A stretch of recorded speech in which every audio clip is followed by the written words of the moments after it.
حضرت امام حسین تشریف لائے، بچوں سمیت آئے۔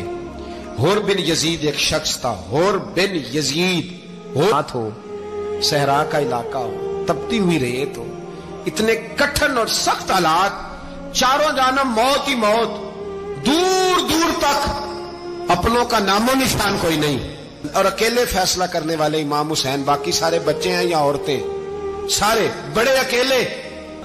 19 لوگوں کو ایک بار میں حضرت ایسے ہی تماشا بنا دیا ہے۔ مظلوم تھے وہ تو رو رہے تھے، ہر مقرر یہ کہہ رہا ہے کہ وہ تو بار بار کہہ ابا پانی مل جائے، پانی آ جائے، ترس گئے۔ خدا کا خوف کرو، یہ دلیر لوگ تھے، ان کی باتیں آج بھی پڑھ کے دلیری پیدا ہوتی ہے، دلیری پیدا ہوتی ہے، دلیری۔ ایک ہاتھ کٹا، دوسرے پہ مشکیزہ، وہ بھی کٹا۔ دیکھ لو میں پس منظر پہ ہوں ابھی تک، میں بتا رہا ہوں کہ جہاد کس کے خلاف تھا؟ ظالم حکمران کے خلاف، ظالم کافر کے خلاف نہیں، مشرک کے خلاف نہیں۔ حضرت امام حسین رضی اللہ تعالیٰ عنہ نے ہر جگہ ایک ہی بات کی کہ یزید شرابی ہے تو بچے کٹوا دوں گا، شرابی کو ووٹ۔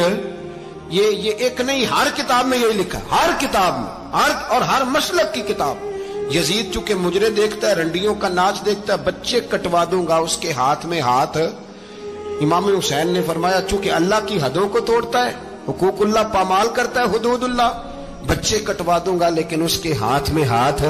سارا دن خود مجرا دیکھنا اور 10 محرم کو 2 دیگیں پکا کے حسینی بن جانا، سارا سال خود گند مند کرنا، شرابیوں کے ساتھ رہنا، اور 10 محرم کو 2 آنسو بہا کے یاد رکھنا۔ میں ہمیشہ کہتا ہوں، پھر کہہ رہا ہوں، جس کے موبائل میں گندے گانے ہیں، گند دیکھتا ہے، شرابی کبابی کا سپورٹر ہے، ووٹر ہے، یا مجرے دیکھتا ہے، آتا جاتا ہے، وہ یاد رکھے قیامت میں امام حسین کا ہاتھ ہوگا، اس کا گریبان ہوگا۔ ہم سے نہ رقم ہوں گے قصیدے یزید کے، ہم لوگ تو حسین کے سیرت نگار۔ حضرت حکومت کس کی تھی؟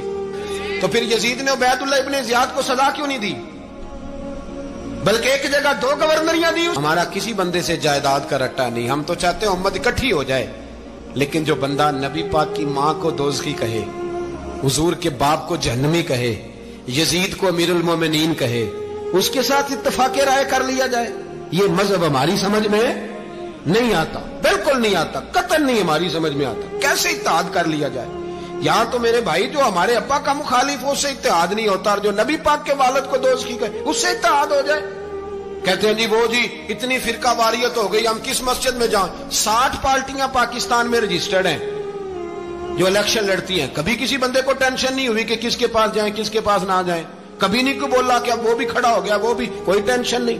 مذہب کی باری ٹینشن ہو جاتی ہے، اتنا بڑا مذہب ہوتا ہے بھائی، غلط بندے بھی آ ہی جاتے ہیں بیچ میں، تھوڑا پہچان کے چلنا پڑتا ہے، صحیح کون ہے اور غلط۔ اور یہی تو ہمیں امام حسین نے بتایا ہے کہ مذہب کے اندر ہی تم نے شناخت کرنی ہے کہ بندہ ٹھیک کون ہے اور بندہ غلط۔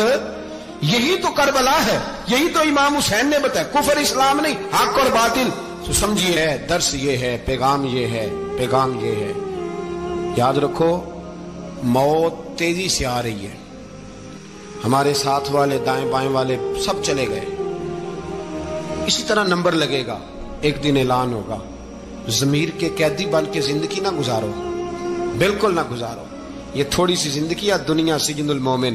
حق بات کرو، حق پہ ڈٹنا سیکھو، دین سمجھو، خبردار رسول پاک صلی اللہ علیہ وسلم کے دین میں ظالم، جابر، فاسق، فاجر کی کوئی گنجائش قطعاً نہیں ہے۔ اپنے آپ کو سمیٹو، اپنے آپ کو سنبھالو، دین میں اپنا کردار ادا کرنے کی کوشش کرو۔ دین طلب کرتا ہے ہم سے کہ ہم نے دین کو کیا دیا ہے۔ امام حسین نے سارا گھرانہ دین کے لیے دے دیا۔ ہمارا جو بچہ کسی کام کا نہیں رہتا اسے مدرسے داخل کراتے ہیں۔ ہم نے دین اتنا کمزور کر دیا ہے کہ عالم اگر شور نہ کریں، عالم اگر شور نہ کرے، زور نہ کرے، گھٹن والا ماحول ہو گیا، مذہب کی پوزیشن کمزور کر دی۔ اب جہاں تک اس بات کا تعلق ہے جی فرقے ہو گئے، تو میرے بھائی یہ کوئی اتنی خطرناک بات ہے، یہ کوئی اتنا مشکل معاملہ نہیں ہے، یہ تو امام حسین نے بتا دیا تھا کہ یزید کے طور پر ایک غلط فرقہ کھڑا ہو گیا ہے، لہذا اس کا مقابلہ کرنا ہے، اس میں کوئی بری بات ہے؟ لیکن ایک سبق ہے بزرگوں کا کہ اگر سچی بات بھی نہیں کرنی تو پھر اس منبر کا حق ادا نہیں ہوتا۔ جو سچ بولے وہ حسینی ہے، جو ظالم کے سامنے کھڑا ہو جائے وہ حسینی ہے، جو مصلحت کوش ہو، جو کہے ٹائم نہیں، گراؤنڈ ریالٹی نہیں، حالات نہیں، طبیعت نہیں، موقع نہیں، تو ابھی امام حسین